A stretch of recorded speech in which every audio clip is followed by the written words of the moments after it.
Chris, this is flattankjourney and I've just been loading the Raleigh 25-7 Raleigh back onto the lift to get on with it. I've been a bit naughty and I haven't done a lot of work. The beezer, well, it's over on the side. Down here on the ground is the wedge tank.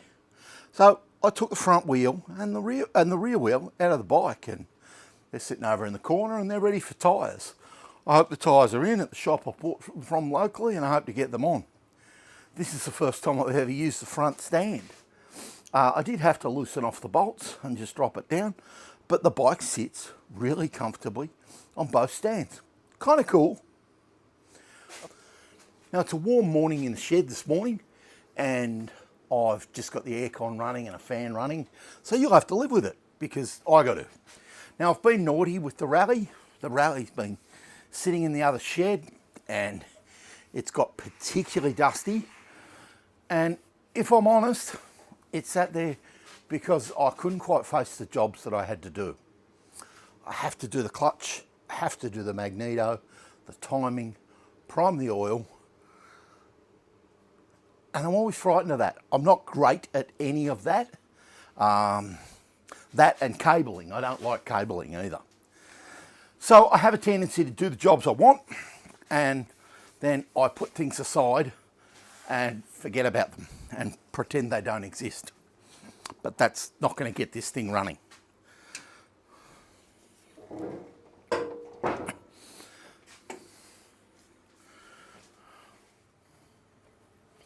So I've just got a soft cloth, given this a wipe over, and after I've done that, we'll come and have a look, and I'll tell you that I've had a change of heart and a change of direction on the bike, and I need to pull some things off.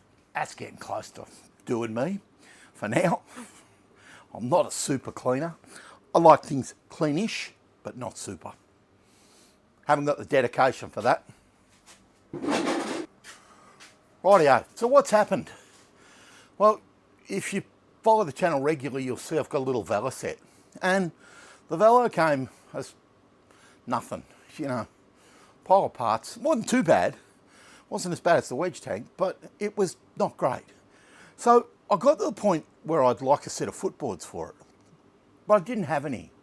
In the past, I've had a few pairs in stock that I bought at a swap meet cheap, you know, 30 or 40 Australian dollars a pair. Somebody had recast them, and yeah, they're not great, but they look the part. It's about, I think it's 98 euros from Bert Pol, who makes reproduction, a universal one, and I think he makes a Triumph one as well. But you can correct me if I'm wrong. Bert Pol, P-O-L.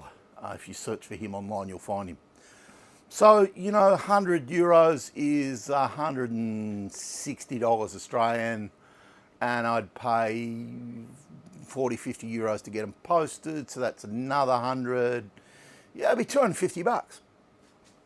Easy. Plus, you know, waiting for them, fitting them, and all of that sort of bizarre. And they'd still be wrong.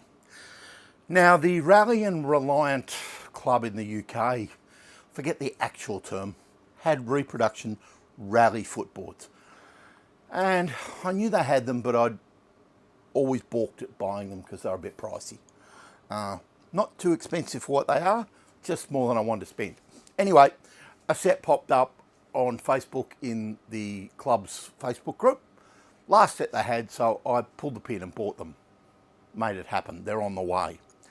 That will free up this set of footboards, and I'll end up with another set of footboards that are correct and move the incorrect ones onto the bike where, who knows, maybe a set will turn up in the future.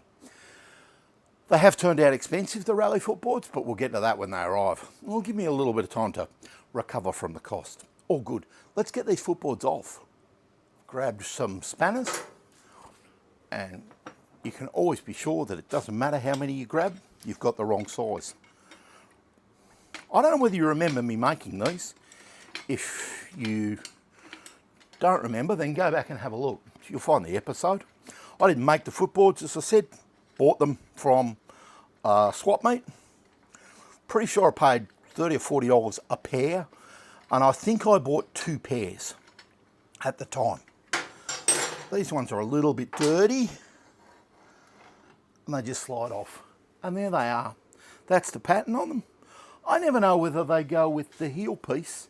I always call that a heel piece down, stop your heel falling off, or whether that's to stop your foot sliding up. I generally put them with that as the heel. They're not bad. They're not brilliant. And certainly now they could do with a good solid nylon scrubbing or a wire brush to make them come up a bit better.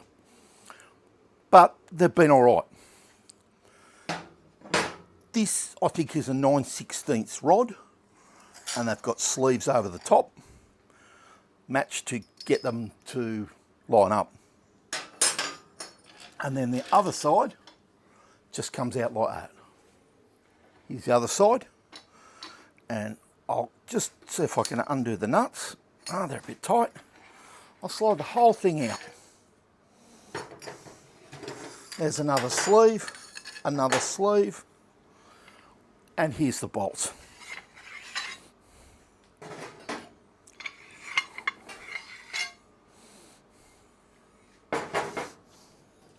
Now I'm going to put each sleeve back on where they came from. Reach through and grab the nuts so that I've got half a chance of getting that right later. Oh, here's the footboards, and they look pretty good. I think the only issue I'm going to have is these are 9/16 holes, and conveniently I've left my calipers on the bench. 1471, so close enough to 9/16. Yeah, 1470, 80, bit reamed out. I think the Velocet has 7/16, so we're a 2/16 or an 1/8 out in the hole size. I'll cross all that bridge when I come to it, I think. I'm not going to lose a lot of sleep. It'll be okay. These, they were 9/16 because that's what the Raleigh engine plates had. They had a 9/16 hole. Down this side of the bike, there's a couple of issues. Well, there's 3 or 4. So I need to bolt the magneto down, and I need to choose a point where the magneto mounting is firmly bolted in. If you remember, I chose to fabricate brackets to go on the bottom of the magneto mount rather than search for what I think needs to be a magneto mount or front engine plate with the footrest mount in it. It works just fine, but at least quite a busy little area with nuts and bolts. I had to find the right socket. Now, it is 1/2 inch Whitworth. I don't know what that is in BSF, but it's a 1/2 inch Whitworth socket. But the socket doesn't fit in the cup. So I only have one of these, and I'm a bit loath to do it, but I'm going to have to machine the outside off it, I think. I don't really know another way to get hold of that, and I don't have another socket. It's probably a thin-walled tube socket that they used, or they had a special spanner that they used to go over it. Might have to give some thought to this before I actually do this. I'm back. I didn't think about it for too long. I want to solve this problem myself, and I don't have another solution. I'm disappointed to machine one of my good sockets, but it is what it is. How much did I take off?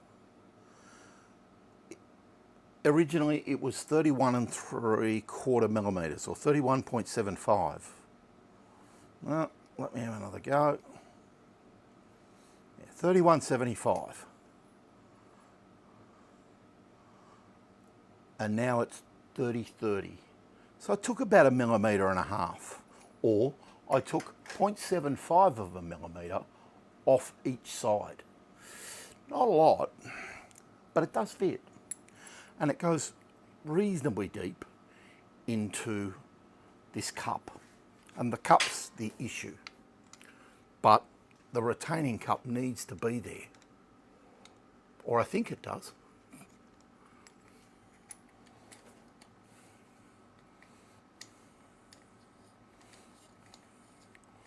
Now it goes on. and it should tighten up.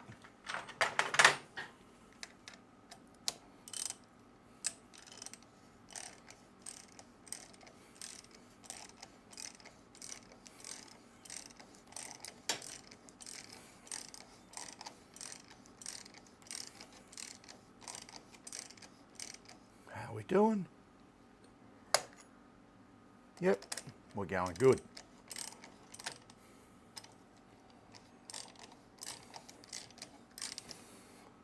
The cup can only, the nut can only go to the bottom of the cup. So if I've got enough machined off the socket, it'll tighten down because it's clamping down on a spring that's behind it.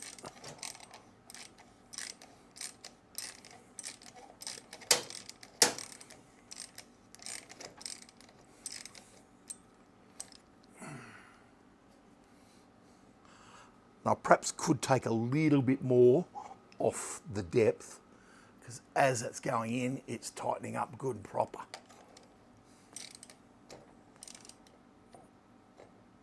And I've only just got a hold of it. I think that'll be enough for proof of concept for now, and we'll get on with it. Welcome back after probably 40 minutes of frustration. This is one of the problems when you add in something that wasn't there. This little bracket's been added in, so to tighten up the magneto, I had to remove the bracket from the other side to get a socket on the bolt from underneath to get enough tension. Then I had to put it back on and readjust the magneto plate because this bracket's attached to the mounting point for the magneto plate. So it's a disadvantage when you add something that wasn't there because the people who made it didn't intend it to be like that and it doesn't go back together properly. That said, magneto's in, got a bit of chain tension, but not a mountain. It appears to be straightish, and in theory, we'd have spark. Rightio, I've had this thing 13 months, and it turns over.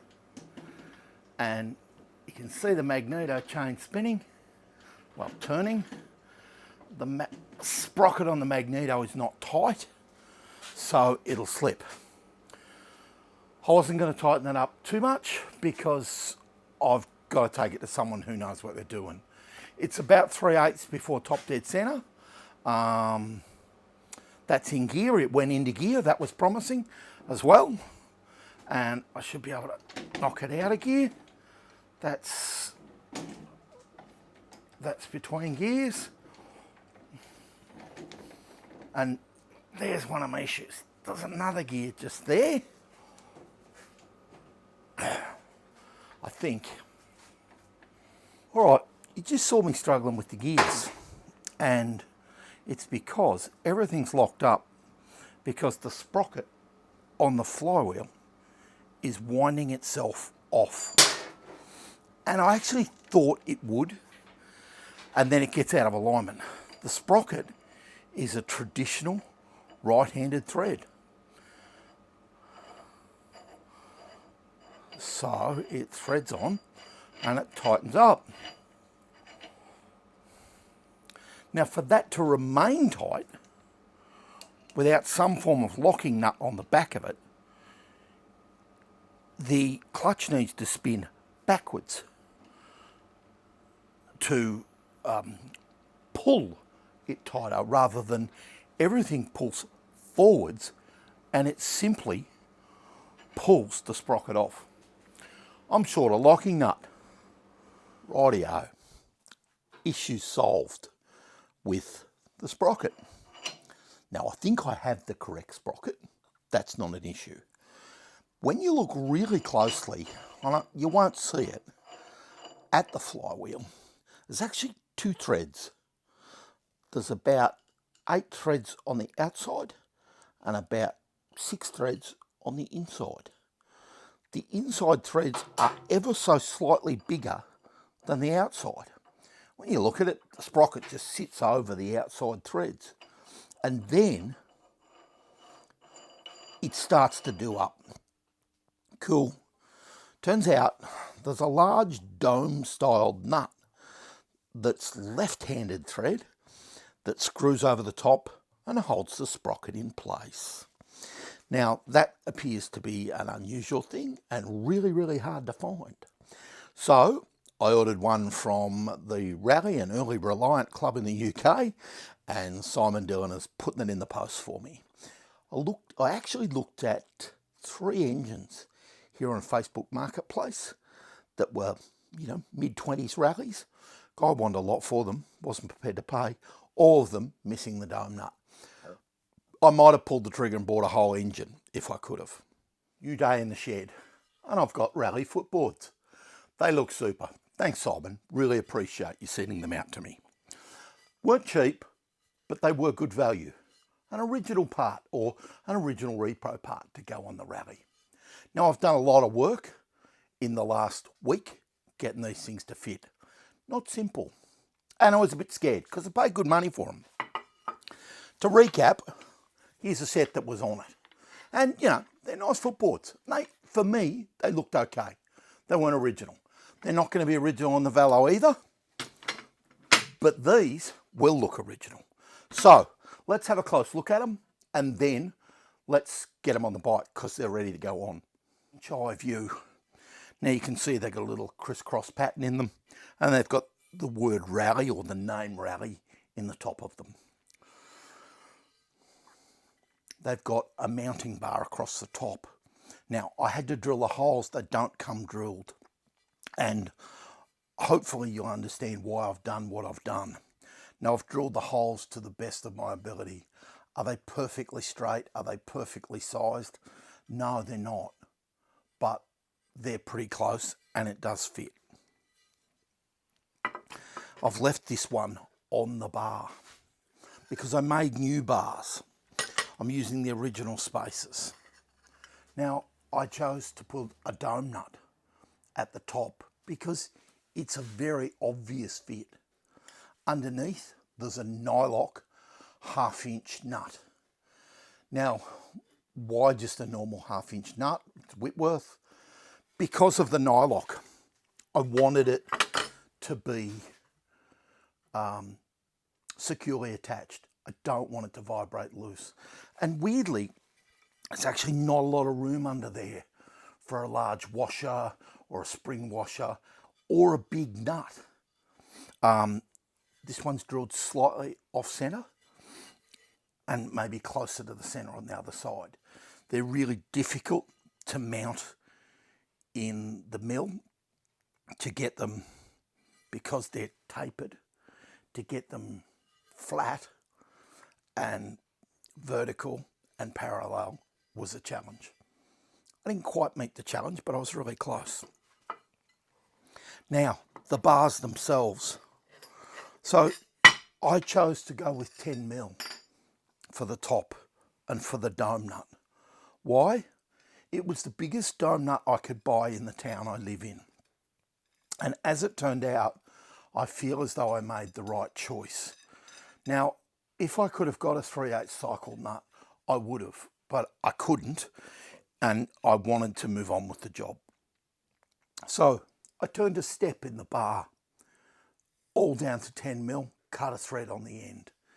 Did the same on the other end. Of course, I did one side first, fitted it to the bike, then measured and fitted the other side. I drilled this to 10 mil, the front of the footboard. A harrowing little experience, but nonetheless, I got there. It was okay. The back is the same. Well, not the same. It's actually 1/2 inch. So 1/2 inch with 1/2 inch Whitworth thread put on the end. And, not rocket science and not difficult if you have a lathe. And I'm lucky enough that I do. I've been trying to keep everything in the order that it was on the original so that I don't get all mixed up, because these spaces that I built, or these bars that I built, were all made to size and made to fit in a particular place. Let's see if we can get on the bike. Let's see if I can slide these all back in and you can see how it works. Now, underneath, there's the magneto mount and my hand in the road. Now, you do need to line all this up in one go. And if you get it out of whack, it'll bind and it becomes a pain in the bottom. So I'm just going to try and slide all this through, checking for where the hole is.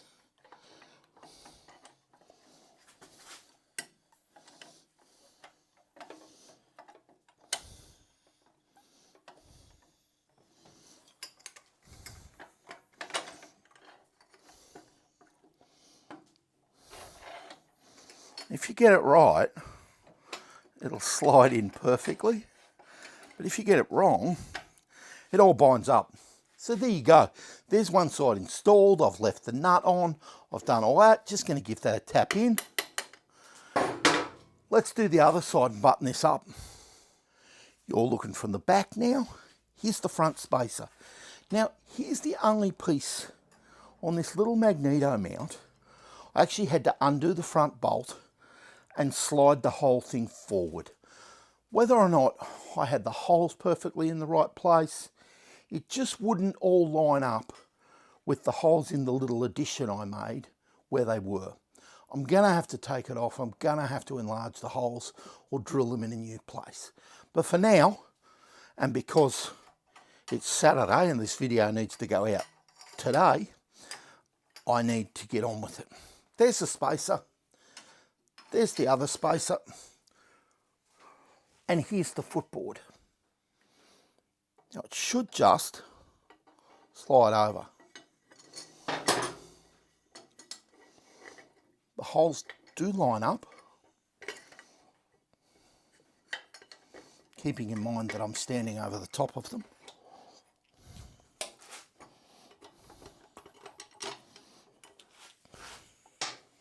There's the front hole.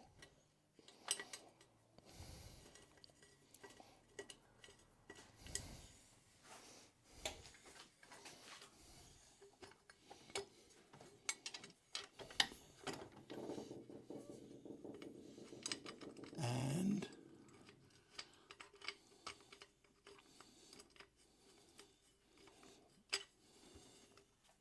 I'm just short on the other side. Just let me give it a tap and we'll get it in.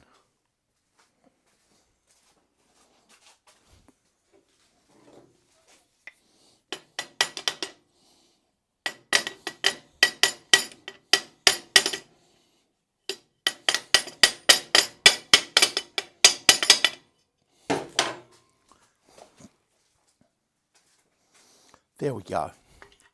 So I've just tapped the threaded piece through further from the other side. Again, if it's not all perfectly aligned, it binds in the brackets, it binds on the aluminium, and that's a pain in the bottom. Right, I'm going to do all that up tight later. I've got to drill these and I'm going to fix those. Let's have a look at it though. That's the main thing.